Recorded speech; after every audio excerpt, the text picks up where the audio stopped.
نصلي على النبي ونبدأ بسم الله. فيلمنا بيبدأ بالشرطة وهم في بيت حصلت فيه جريمة قتل، وبيقدروا إنهم يتعرفوا على الاتنين اللي ماتوا. ولما بيفتشوا البيت بيلاقوا جثة البنت في الباتروم، بس ما كانوش قادرين يعرفوا هي مين، وعشان كده الضابط بيسميها جين دو، وده اسم بيقولوه على أي جثة لسه ما عرفوش هي مين. والغريبة بقى إنهم ما كانوش لاقيين أي أثر لاقتحام البيت، بالعكس الاتنين اللي ماتوا كانوا بيحاولوا يفتحوا البيت ويخرجوا منه قبل ما يودعوا. الناحية التانية بنشوف تومي وابنه أوستن، وكانوا شغالين في جثة قدامهم.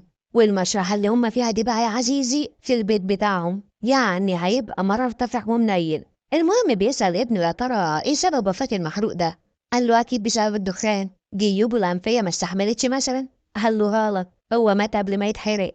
وبيوري له إنه في خبطة ورا دماغه، يعني يا إما وقع وقعة قوية يا إما حد ضربه. وبيقولوا إنه ابتدى يتعلم، وبيعرفوا إنه هيطلع يشرب سيجارة عقبال ما يقفل هو الشغل. وفعلا بيطلع وبيسيبه لوحده وهو بيخلص الشغلانة اللي في إيده زي ما قاله. بس فجأة بيسمع صوت وبيترعب وبيبص ورا بشويش، لكن بيكبر دماغه وبيكمل شغله. ولما بيخلص بيسمع صوت تاني، والمرة دي جمد قلبه وراح يشوف الحكاية، وبيفضل يدور في كل مكان وهو مرعوب. وفجأة بتظهر إيما وبتخده، ودي تبقى حبيبته، وبتضحك وبتقول له ده انت بتاعت قلبك قلب خصاية. ولما سألها دخلت ازاي قالت له ان الباب كان مفتوح عادي، وكانت أول مرة تدخل بيتهم.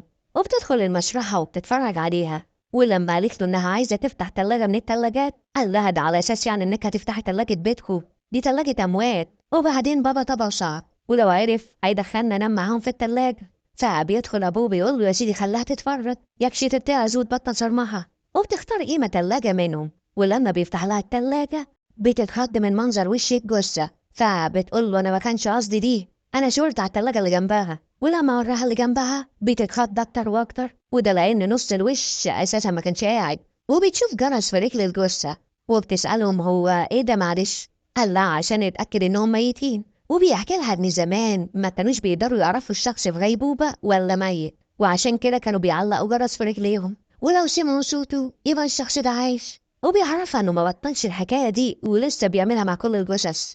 فبياخدها الفضول وبترفع الغطا عشان تشوف الوش، وبتتصدم وبتطلع على بره. فبيقول لها أوستن مين فينا اللي قلبه قلب خصاية دلوقتي، وبيعديها وبياخدها عشان يروح السينما. لكن بيلاقوا الظابط داخل بجثة البنت اللي معرفوش حاجة عنها. وبيطلع تومي وبيشوف الظابط، ولما أوستن قال له محتاج حاجة قال له لا روح انت واتبسط. فبينزل مع إيما وهو متقدر، وبيقول لها إن الظابط جه في ميعاد متأخر قوي، وده معناه إن في حاجة مهمة جدا. قالت له هات اللي في بطنك وجيب من الآخر. قال لها يعني أنا مش هقدر أسيب بابا يشتغل لوحده. فبتزعل وبتقول له يعني هتسيبني أنا كالعادة لوحدي؟ قال لها إنه هيخلص شغل بسرعة وهيكلمها يسهروا سوا.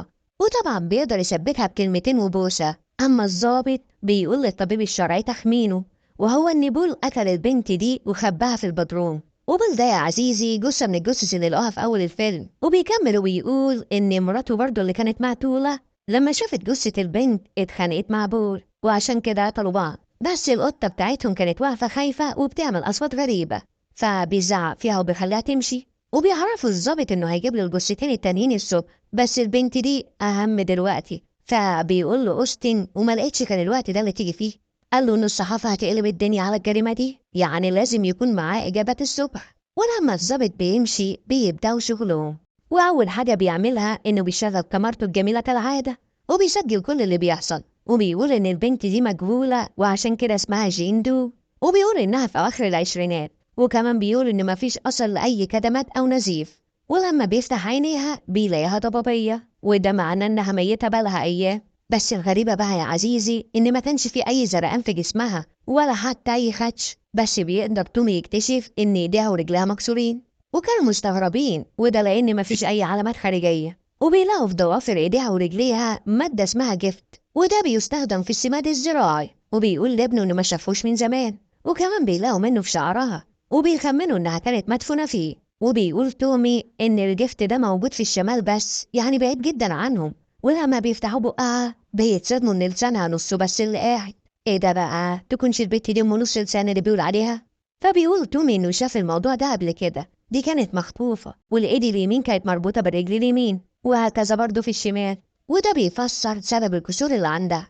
ولما جه أوستن يصورها بيلاقي طرف مناخيرها بيتحرك. الله بقى، وكمان بيلاقيها بتنزف وفي دبانة كانت خارجة بتتمكتر. ولما بيفحص بقها بيعرف إن في ضرس مخلوع وبيطلعه من بقها خيط طويل، وبيقول لابنه يغلفه ويبعته للشرطة. وبكده كانوا خلصوا الشغل الخارجي وهيبدأوا بقى الشغل الداخلي، ولسه بيستعدوا عشان يروحوا في الدنيا بيتفاجئوا إن الراديو اشتغل لوحده.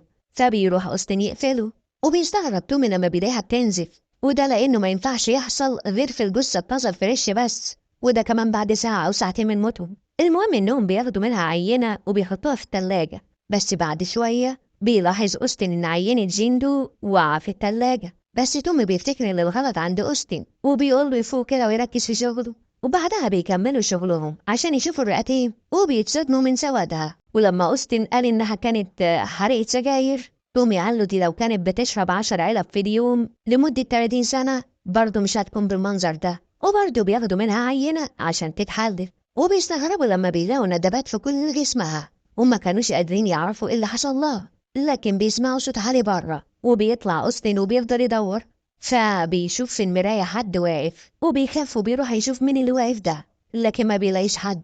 فبيفضل ماشي وهو عمال يدور، وبيدخل أوضة وبيقف على كرسي عشان يشوف الصوت اللي جاي من فتحة التهوية. وأول ما بيفتحها بيترعب وبيقع على الأرض، وبيسمعوا توم بيروح له وبيقول له إنه شاف حاجة جوه، وبيتصدم لما بيلاقي القط بتاعهم وكمان مجروح بشكل مخيف وخلاص بيطلع في الروح. فبيزعل تومي عليه، وده لأنه كان بيحبه جدا، وبيطلب من أوستن إنه يسيبه شوية لوحده. وبيدخل أوستن الأوضة مع نفسه، لكن بعد شوية بيلاقي باب التلاجة بيتفتح لوحده.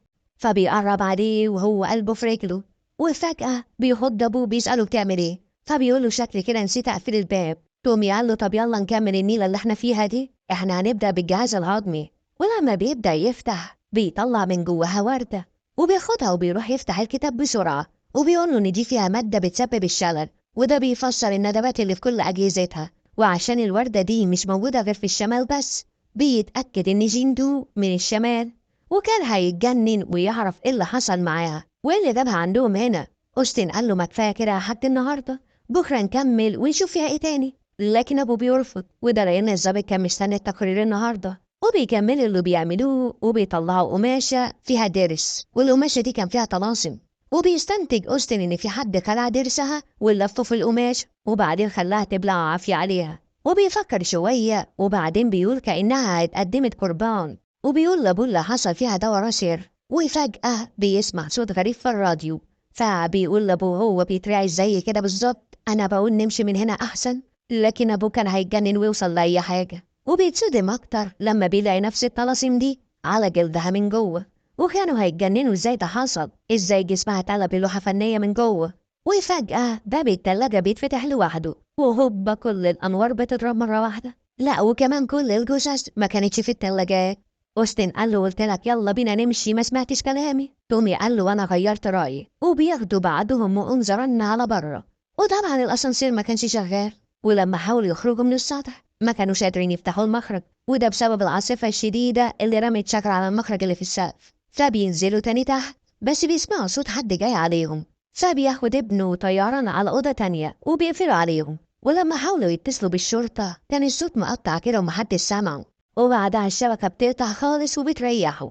لكن بيسمعوا صوت الجرس اللي في رجل الأموات بيرن وبيقرب منهم. الله يخرب بيوتكم اللي خلانا نسجل بالليل. والاتنين بيترعبوا أكتر وأكتر. ولما بينزل أوستن يبص من تحت الباب، هوبا بيشوف رجل متعلق فيها الجرس، وفجأة الباب بيفضل يترزع جامد، فبسرعة بيشدوه بترابيزة تقيلة. ولما الصوت وقف أوستن قال له هي الدهية اللي جوه دي السبب، أنا أصلا ما كنتش مرتاح لها. أبوه قال له أنت بتتكلم عن جثة يا ابني عيل الكلام، استحالة تتحرك وخصوصا بعد اللي احنا عملنا فيها ده. لكن بيلاقي نفسه مدروح، فبيدخل عشان يطهر جرحه في الحمام، بس بيحس بحد بيتحرك جوه البانيو. وأوستن بيشوف خيال حد واقف، لكن تومي ما بيلاقيش حد. وفجأة بيتسحب والباب بيتقفل، وبيحاول أوستن يفتح الباب بسرعة، وبيفتحه بعد محاولات كتير، وبيلاقي تومي على الأرض وكانت مسح بأرض الحمام بالسيراميك بالسقف. وبيفضل يقول لأوستن هي أنا شفت عينيها الضبابية. أوستن قال له إيه العمل دلوقتي؟ فبياخده وبيرجع لجيندو، وبيقرروا إنهم يحرقوها في المحرقة، لكن ما بياخدوش بالهم إن الباب بيتقفل عليهم وكمان بالقفل. حاول أوستن يفتح الباب بس ما كانش فيه فايدة، وبيشوف من الفتحة اللي عملها في الباب جثة الست اللي كانت في التلاجة، فبيتعصب وبيقرر يولع فيها وهي في مكانها. لكن الكارثة بقى إنهم بيلاقوا النار مسكت في كل الأوضة، وحتى الكاميرا حرقتها. وبسرعة تومي بيطفي الحريق كله، وبيتصدم لما بيلاقي النار اتطفت لوحدها في جسم جيندو. لا وكمان ما اتأثرتش بأي حاجة. فبيطلعوا من الباب بعد ما اتفتح معاهم، وبيجروا بسرعة عشان يلحقوا الأسانسير، بس للأسف ما بيلحقوش والنور بيقفل عليهم.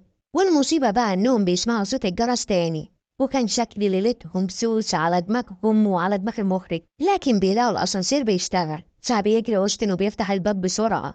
ولما بيدخلوا جوه الأسانسير بيعطل والباب ما بيقفلش. فبيقرب تومي على الباب بالشاكوش، وأول ما الجثة بتقرب منه أوبا بيديها واحدة في وشها. بس الكارثة بقى يا عزيزي إنها بتطلع إيما، وكانت جاية الأسرة عشان اتأخر عليها. وللأسف إيما بتنضم لفرقة الجثث، فبيعتذر لأبوه وبيقول له إنهم لازم يمشوا. فبيقول له أوستن إنها مش عايزة تموتهم، لو كانت عايزة تقتلنا كان زماننا ميتين. إحنا لما بدأنا شغل فيها حاولت توقفنا بكذا طريقة، وكأن في حاجة مش عايزانا نلاقيها. إحنا لو قدرنا نعرف هي ماتت إزاي ممكن نلاقي طريقة نوقفها بيها. وبيقرروا إنهم يرجعوا لها تاني. ولما بيخرجوا بيلاقوا المحرقة طلعت دخان كتير، فبيضطروا يدخلوا وسط الدخان. بس وقتها تومي بيقابل باقي الجثث وبيطلعوا عليه اللي عملوا فيهم كله. والراجل يعني حرفيا يعني بيتمرمط لحد ما بيقدر أوستن يوصل له، وبيدخلوا الجندو وبياخدوا جزء من خلايا المخ، وبيتصدموا إنها لسه عايشة. وبيستغربوا إزاي بعد كل اللي حصل فيها ده دول طلعوا منها كل حاجة في جسمها. والله النار اللي ولعت فيهم ما حصلش حاجة برضه. ولما بيشوفوا الطلاسم اللي على القماش بيقدروا يعرفوا إنهم عملوا عليها طقوس صعبة جدا. وبيقول تومي إن كل اللي هم عملوا فيها ده هي حست بيه، حتى التشريع كل حاجة حصلت فيها حست بيها، وعشان كده هي بتنتقم مننا وعايزانا نحس بألمها. وبيرفع هدومه وبيوريه جنبه، وبيقول له عشان كده هي عايزانا نفضل عايشين، وهتفضل تنتقم من أي حد يقرب منها، ومش هتوقف اللي بتعمله ده إلا لما تخلص علينا. ولما الباب بيفضل يترزع عليهم بيجري أوستن وبيزقه، وبيقرب تومي منها وبيقول لها أنا مش بحاربك على فكرة، أبوس أي حاجة فاضلة فيكي، سيبي ابني يعيش. وفجأة وهو بيتكلم معاها بيسكت خالص وما كانش قادر يتكلم، وكل حاجة حصلت فيها بتنتقر فيه، وبيقع على الأرض وبيموت. ووقتها عينيها بترجع طبيعية تاني، وبيفضل أوستن قاعد جنبه بيعيط عليه. لكن فجأة النور بيجي وبيسمع الظابط وهو بينده عليهم، فبيطلع وبيفضل ماشي ورا الصوت. ولما بيوصل للمخرج اللي هيطلعه على السطح بيقول له الظابط حاول تفتحه من عندك. فبيفضل يحاول أوستن، لكن الظابط صوته بيتغير وبيغني، وكمان بيسمع صوت الجرس جاي عليه.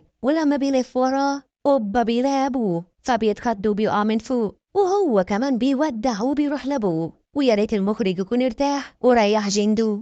المهم تاني يوم الصبح الشرطة بتروح لهم، وبتلاقيهم هم التلاتة كده هلا بلا ميتين، تومي وابنه وإيما. وكان مستغربين ازاي ده حصل والجثث كلها كانت في مكانها. لا والكارثة بقى إن جندو رجعت زي ما كانت، فل شمعة منورة. وبيقرر الظابط ينقلها لبلد تانية، وبنشوفها يا عزيزي وهي في العربية ورجليها بتتحرك، والغلبان ده كان مشغل أغاني وما يعرفش اللي هيحصل له. فهنسيبهم مع بعض ونعمل ده على اللايك ونقول رأينا في كومنت، واشوفكم الفيلم الجاي.